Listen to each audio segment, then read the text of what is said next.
ನೀರಿನ ಧರ್ಮ, ಹಾರಿಸೋದು ಗಾಳಿ ಧರ್ಮ. ಅವೆಂದೂ ಬಿಡೋದಿಲ್ಲ. ಆನೆ ಮುಂದೆ ಎಂಥ ಒಳ್ಳೆ ನಾನ್ ವೆಜಿಟೇರಿಯನ್ ಹಾಕಿದರೂ ತಿನ್ನಲ್ಲ, ಹುಲಿ ಮುಂದೆ ಹುಲ್ಲು ಹಾಕಿದರೂ ತಿನ್ನಲ್ಲ. ಅವು ಗುಣಗಳು ಎಂದೂ ಬದಲಾಗೋದಿಲ್ಲ. ಆದರೆ ಮನುಷ್ಯ ಹೀಗೆ ಅಂತ ಹೇಳಲಿಕ್ಕೆ ಸಾಧ್ಯ ಇಲ್ಲ. ಬಹಳ ಕಷ್ಟ ಮನುಷ್ಯನ.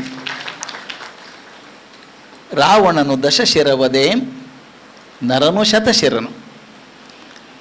ರಾವಣನಿಗೆ 10 ತಲೆ ಇತ್ತೆ ಅಂತ ಸಂತೋಷ ಆಶ್ಚರ್ಯ ಪಡಬೇಡಿ.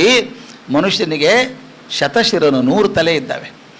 ಹಾವಾಗಿ ಹುಲ್ಲಾಗಿ ಹಾವಾಗಿ ಹುಲಿಯಾಗಿ ಹುಲ್ಲೆಯುವಾಗಿ ಭೂವ್ಯೋಮ ಕತಿಶಯನು ಮಂಕುತಿಮ್ಮ. ಮನುಷ್ಯ ಎದುರಿಗೆ ಬರ್ತಾನೆ ಅಂದರೆ ಅವನು ಹೀಗೆ ಮಾಡ್ತಾನೆ ಅಂತ ಹೇಳೋಕ್ಕೆ ಸಾಧ್ಯ ಇಲ್ಲ. ಏನಾದರೂ ಮಾಡ್ಬೋದು. ಅದಕ್ಕೆ ಮನುಷ್ಯರಿಗೋಸ್ಕರ ಈ ಧರ್ಮ ಅಂತ ಮಾಡಿದ್ದು. ಪ್ರಾಣಿಗಳಿಗೆ ಧರ್ಮ ಬೇಕಾಗಿಲ್ಲ, ನಮ್ಮ ಪಂಚಭೂತಗಳಿಗೆ ಧರ್ಮ ಬೇಕಾಗಿಲ್ಲ. ಎಂದೂ ಬಿಟ್ಟು ಹೋಗಲ್ಲ ಅವು. ಬಿಟ್ಟು ಹೋಗುವಂಥ ಸ್ವಭಾವ ಇರೋದು ಮನುಷ್ಯನಿಗೆ ಮಾತ್ರ. ಆದ್ದರಿಂದ ಮನುಷ್ಯ ಧರ್ಮಗಳನ್ನು ಯಾಕೆ ಹಾಕಿದ್ರು ಅಂದರೆ, ನೋಡಪ್ಪ, ನೀ ಬದುಕಿದಿ ಜಮಾನದಲ್ಲಿ, ಒಬ್ಬನೇ ಬದುಕೋದಿಲ್ಲ ನೀನು ಯಾವತ್ತೂ. ಸಮಾಜ ಜೀವಿ ನಾನು, ಎಲ್ಲರ ಜೊತೆಗೆ ಬದುಕುವಂಥವನು. ಎಲ್ಲರ ಜೊತೆಗೆ ಬದುಕಿದಾಗ ನನ್ನಿಂದ ಮತ್ತೊಬ್ಬರಿಗೆ ತೊಂದರೆ ಆಗದ ಹಾಗೆ, ಅವರಿಂದ ನಾನು ತೊಂದರೆ ಪಟ್ಟುಕೊಳ್ಳದ ಹಾಗೆ ಬದುಕೋದಿದೆಯಲ್ಲ, ಅದು ಧರ್ಮ. ಅದು ಮನುಷ್ಯರಿಗೆ ಸೇರಿದ್ದು, ಜಾತಿಗೆ ಮತಕ್ಕೆ ಸೇರಿದ್ದಲ್ಲ. ಅದನ್ನು ಶಿಕ್ಷಣದಲ್ಲಿ ಬರಲೇಬೇಕದು. ಬರಲಿಲ್ಲ ಅಂದರೆ ಶಿಕ್ಷಣ ಅಲ್ಲ.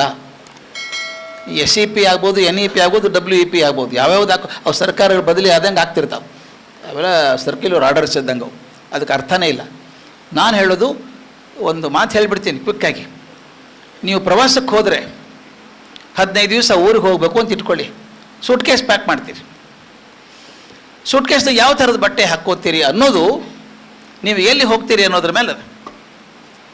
ಥಂಡಿ ಪ್ರದೇಶಕ್ಕೆ ಹೋಗ್ತಿದ್ರೆ ಸ್ವೆಟ್ರ್ ಹಾಕೋಪ್ಪ, ಕ್ಯಾಪ್ ಹಾಕೋ, ನೋಡು ಥರ್ಮಲ್ ಹಾಕೋ, ಥರ್ಮಲ್ಲು, ಶೂಸು, ಸಾಕ್ಸು. ಥಂಡಿ ಪ್ರದೇಶಕ್ಕೆ ಹೋಗ್ತಿದ್ರೆ. ಜೈಪುರಕ್ಕೆ ಜುಲೈದಾಗ ಹೋಗ್ತಿದ್ರೆ 49 ಡಿಗ್ರಿ ಅದ. ಯಾವ ಸ್ವೆಟ್ರ್ ಯಾರು ಹೋಯ್ತವ್ರು ಮರೆ, ಲೈಟ್ ಟೀ ಶರ್ಟ್ ಸಾಕು, ಚಪ್ಪಲಿ ಸಾಕು, ಲೈಟ್ ಡ್ರೆಸ್. ಅಂದರೆ ನೀವು ಎಲ್ಲಿ ಹೋಗ್ತೀರಿ ಅನ್ನೋದ್ರ ಮೇಲೆ ನಿಮ್ಮ ಸೂಟ್ ಕೇಸ್ ಪ್ಯಾಕಿಂಗ್ ಆಗ್ತದೆ. ನನ್ನ ಪ್ರಶ್ನೆ ನಿಮಗೆಲ್ಲ ಇರೋದು, ಈ ಮಕ್ಕಳು ಎಲ್ಲಿ ಹೋಗ್ತಾರೆ ನಮಗೇನು ಗೊತ್ತು? ಶಾಲ್ಯಾಗ ಕೂತ ಹುಡುಗರಿಂಗೆ ಮುಂದೆ ಏನಾಗ್ತಾನೆ ಗೊತ್ತಿಲ್ಲ ನನಗೆ. ಇಂಜಿನಿಯರ್ ಆಗ್ತಾನೋ, ಡಾಕ್ಟರ್ ಆಗ್ತಾನೋ, ಚಾರ್ಟರ್ಡ್ ಅಕೌಂಟೆಂಟ್ ಆಗ್ತಾನೋ, ಬಿಸ್ನೆಸ್ ಮನ್ ಆಗ್ತಾನೋ, ಚೀಫ್ ಮಿನಿಸ್ಟರ್ ಆಗ್ತಾನೋ ಗೊತ್ತಿಲ್ಲ. ಅದನ್ನು ಪಾಠ ಎಲ್ಲರಿಗೂ ಒಂದೇ ರೀತಿ ಮಾಡ್ತೀನಿ. ದುರ್ದೈವ ಅಲ್ಲ ಇದು, ಮಜಾ ಅಲ್ಲ ಇದು. 15 ದಿವಸ ಪ್ರವಾಸಕ್ಕೆ ಹೋಗಬೇಕಾದ್ರೆ ಎಲ್ಲಿ ಹೋಗ್ತೀನಿ ಅದರ ಮೇಲೆ ಸೂಟ್ ಕೇಸ್ ಹಾಕೋದಿತ್ತಂದ್ರೆ, ಇವ್ರು ಎಲ್ಲಿ ಹೋಗ್ತಾರೆ ಗೊತ್ತಿಲ್ಲ, ಸೂಟ್ ಕೇಸ್ ಹೆಂಗೆ ಪ್ಯಾಕ್ ಮಾಡೋದು ಇವ್ರದ್ದು. ನಾನು ಅದಕ್ಕೆ ನನ್ನ ಕಡೆ ಬರೆದಿದ್ದೆ, today's education is a definite programme for indefinite future ಅಂತ. Definite programme for indefinite future. ಅವ್ರ ಸೂಟ್ ನನಗೆ ಭಾಳ ಕಾಡ್ತಿತ್ತು ತಲೆಯೊಳಗೆ. ಈ ಹುಡುಗರ ಸೂಟ್ ಕೇಸ್ ಹೆಂಗೆ ಪ್ಯಾಕ್ ಮಾಡೋದು ಅಂದರೆ, ಮುಂದೆ ಅವ್ರು ಎಲ್ಲೇ ಹೋದರೂ ಅವ್ರನ್ನ ಕಾಪಾಡುವಂಥ ಶಿಕ್ಷಣ ಕೊಟ್ಟಿದ್ದೇವೆ ನಾವು ಅಂತ ವಿಚಾರ ಮಾಡ್ತಿದ್ದೆ. ನನ್ನ ಸೊಲ್ಯೂಷನ್ ಸಿಕ್ತು ಒಂದು 2-3 ವರ್ಷದ ಹಿಂದೆ. ನಾನು ಇಂಗ್ಲೆಂಡಿಗೆ ಹೋದಾಗ ನಾನು ನನ್ನ ಹೆಂಡತಿ ಇಬ್ಬರು ಹೋಗಿದ್ವಿ. ಪ್ಯಾರಿಸ್ಸಿಗೆ ಹೋಗಬೇಕಾಗಿತ್ತು. ಅಲ್ಲಿ ಸಮುದ್ರ ತೆಳಗೆ ಹೋಗುವಂಥ ಒಂದು ಟ್ರೈನ್ ಅದು, ಡೈರೆಕ್ಟ್ ಲಂಡನ್ ಟು ಪ್ಯಾರಿಸ್ ಹೋಗ್ತದೆ. One of the greatest marvels of science ಅದು. ಇಬ್ಬರು ಕೂತಿದ್ವಿ. ಟ್ರೈನ್ ಹೊರಟು ಒಂದು 10 ನಿಮಿಷ ಆಗಿತ್ತು. ಕ್ಯಾಬಿನ್ ಕಂಪಾರ್ಟ್ಮೆಂಟ್ ಒಳಗೆ ಒಂದು 8-10 ಮಂದಿ ಹುಡುಗರು ಹುಡುಗಿಯರು ಬಂದರು. ಎಲ್ಲ 25-35 ವಯಸ್ಸಿನವರು. ಎಲ್ಲ ಬರ್ಮೂಡ್ ಹಾಕ್ಕೊಂಡಾರ, ಟೀ ಶರ್ಟ್ ಹಾಕ್ಕೊಂಡಾರ, ಹೇಗೆ ಒಂದು ದೊಡ್ಡ ಬ್ಯಾಕ್ ಪ್ಯಾಕ್ ಹಾಕ್ಕೊಂಡಾರ. ಗಲ ಮಾತಾಡ್ಕೊಂಡು ಬಂದರು. ನನ್ನ ಮಗ್ಲ ಹುಡುಗಿ ಕೂತ್ಕೊಂಡ್ಲು. ನಾನು ಲಘು ದೋಸ್ತಿ ಮಾಡ್ಕೋತೀನಿ ಮಂದಿದು. ಒಂದು ಪ್ರಶ್ನೆ ಕೇಳಿದೆ, ಬರೋಬ್ಬರಿ ಪ್ರಶ್ನೆ ಅಂದ್ಕೊಂಡಿದ್ದೆ ನಾನು. ಎಲ್ಲಿಗೆ ಹೋಗ್ತೀರಿ ಅಂತ ಕೇಳಿದೆ. ಆಕೆ ಭಾರಿ ಕನ್ಫ್ಯೂಸ್ ಆಗಿಬಿಡ್ತು. Where are we going? John, where are we going ಅಂದ್ಲು. ಪ್ಯಾರಿಸ್ ಅಂದ. ಈಕೆ ಪ್ಯಾರಿಸ್ ಅಂದು. ನಾನು ಅಂದೆ, ನೀನು ಗೊತ್ತಿದ್ದಿಲ್ಲ ಅನ್ನೋದು. ನಾನು ಗೊತ್ತಿದ್ದಿಲ್ಲ ಅಂದ್ಲು. ಅದು ಹೆಂಗೆ ಅಂತ ಕೇಳಿದೆ. ನಮ್ಮ ಗ್ಯಾಂಗೆ ಹೆಂಗದ ಅಂದ್ಲಕ್ಕೆ. ನಾವು 8-10 ಮಂದಿ ಇದ್ದೀವಿ, ಎಲ್ಲರೂ ಜರ್ನಲಿಸ್ಟ್. ನಾವು ಒಂದು ತೀರ್ಮಾನ ಮಾಡ್ತೀವಿ ಅಂತ ಅದು ರಜೆ ಹಾಕ್ತೀವಿ, ಟ್ರೈನಿಗೆ ಹೋಗ್ತೀವಿ, ಸ್ಟೇಷನ್ಗೆ ಹೋಗ್ತೀವಿ. ಫಸ್ಟ್ ಟ್ರೈನ್ನಾಗ ಲಾಸ್ಟ್ ಸ್ಟಾಪ್ ತೊಗೊಂಡ್ಬಿಡ್ತೀವಿ. ಅಲ್ಲಿ ಇಳ್ಕೊಂಡ್ಬಿಟ್ಟು 8 ದಿವಸ ಇದ್ದು ಅಲ್ಲಿ ಆರ್ಟಿಕಲ್ಸ್ ಬರೆದು ಪಬ್ಲಿಷ್ ಮಾಡಿ ಬಂದುಬಿಡ್ತೀವಿ. ಹಾಗಾದ್ರೆ ಎಲ್ಲಿ ಹೋಗೋದು ನಮಗೇನು ಚಿಂತಿಲ್ಲ ಅಂದ್ಲು. ನಾನು ಸೂಟ್ ಕೇಸ್ ಕಾಡ್ತಿತ್ತಲ್ಲ, ಎಲ್ಲಿ ಹೋಗ್ತೀರಿ ಅಂತ ಗೊತ್ತಿಲ್ಲ, ಸೂಟ್ ಕೇಸ್ ಹೆಂಗೆ ಪ್ಯಾಕ್ ಮಾಡಿದ್ರಿ ನೀವು ಅಂದೆ. ನಾನು ನೋಡಿಲ್ಲ, ಅದ್ರಾಗ ಏನದ್ರಿ ಅನ್ಲಕ್ಕಿ. ಒಂದೆರಡು ಥರ್ಮಲ್ ಹಾಕ್ಕೊಂಡೀನಿ, ಒಂದೆರಡು ಟೀ ಶರ್ಟು ಹಾಕ್ಕೊಂಡೀನಿ, ಚಪ್ಲಿನೂ ಅದ, ಶೂಸು ಅದ. ಥಂಡಿ ಆದ್ರೆ ಅದನ್ನು ಹಾಕ್ಕೋತೀನಿ, ಬಿಸಿಲಾದ್ರೆ ಇದನ್ನು ಹಾಕ್ಕೋತೀನಿ ಅಂದು. ಹೌದಲ್ಲ ಅಂದೆ ನಾನು. ನಮ್ಮ ಹುಡುಗರಿಗೆ ಹಾಗೆ ಬ್ಯಾಕ್ ಮಾಡ್ಬೇಕು ಸೂಟ್ ಕೇಸ್. ನಾವು ಎಷ್ಟು ಚಂದ ಅದ ನೋಡ್ರಿ. ಅಂದರೆ ನೀವು ಕಲಿಸುವಂಥ ಫಿಸಿಕ್ಸು, ಕೆಮಿಸ್ಟ್ರಿ, ಮ್ಯಾಥಮೆಟಿಕ್ಸು, ಬಯಾಲಜಿ ಪರೀಕ್ಷೆ ಆದ 6 ತಿಂಗಳಿಗೆ ಮರ್ತು ಹೋಗ್ತದೆ. ಆದರೆ ಕಲಿಸಿದ ಜೀವನ ಮೌಲ್ಯಗಳು ಪರ್ಮನೆಂಟಾಗಿ ಇರ್ತಾವೆ, ಎಂದು ಮರಿದು. ಆದ್ದರಿಂದ ಸೂಟ್ಕೇಸ್ನಾಗ ಮೌಲ್ಯಗಳನ್ನು ಹೆಚ್ಚು ಹಾಕಬೇಕೇ ಹೊರತಾಗಿ ಮಾರ್ಕ್ಸ್ ಕಾರ್ಡ್ ಹಿಂದೆ ಹೋಗಬೇಡ್ರಿ. ಮಾರ್ಕ್ಸ್ವಾದಿಗಳಾಗೋದು ಬೇಡ. ನನಗೊಬ್ಬರು ಕೇಳಿದರು, ಮಾಸ್ತರ್ನ ಅಡ್ರೆಸ್ ಮಾಡ್ತಿದ್ದೆ ಬೆಂಗಳೂರಾಗ, ಶಿಕ್ಷಕರ ಸದನ ಅಂತ ಒಂದದ. ಒಬ್ರು ಮುದುಕರು ಎದ್ದು ಅಂತ ಕೇಳಿದರು, ಸರ್ ನನಗೆ ಅರ್ಥ ಆಗೋಲ್ತ್ರಿ, ನಾವು ಶಾಲೆಯಾಗಿದ್ದಾಗ SSLC ಇಡೀ ಸ್ಕೂಲಿಗೆ ಒಬ್ಬರು ಇಬ್ಬರು ಫಸ್ಟ್ ಕ್ಲಾಸ್ ಬರ್ತಿದ್ರು, ಹೌದಲ್ಲ ಸರ್?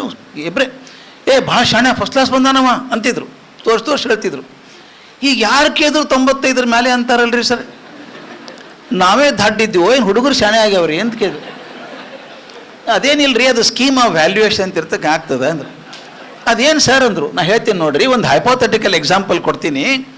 ಒಂದು ಪ್ರಶ್ನೆ ಪತ್ರಿಕೆಗಳು ಒಂದು ಪ್ರಶ್ನೆ ಇತ್ತು, ಆಕಳಿಗೆ ಎಷ್ಟು ಕಾಲು? 4 ಮಾರ್ಕ್ಸ್ ಇತ್ತು ಅದಕ್ಕೆ. ಒಬ್ಬ ಹುಡುಗ 3 ಅಂತ ಬರೆದಿದ್ದ. ಪೇಪರ್ ತಪಾಸಣೆ ಸಿಟ್ಟು ಬಂತ ಅವಾಗ.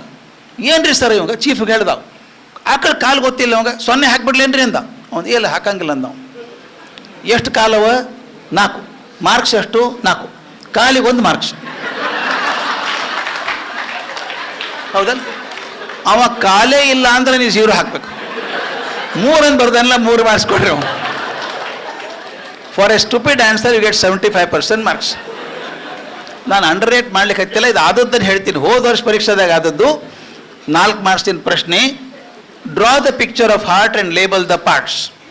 ಕಲ್ಪನಾ ಅಲ್ಲ, ಇದು ಆದದ್ದು, ಮೇಡಮ್ ಗೊತ್ತಿರ್ತದೆ.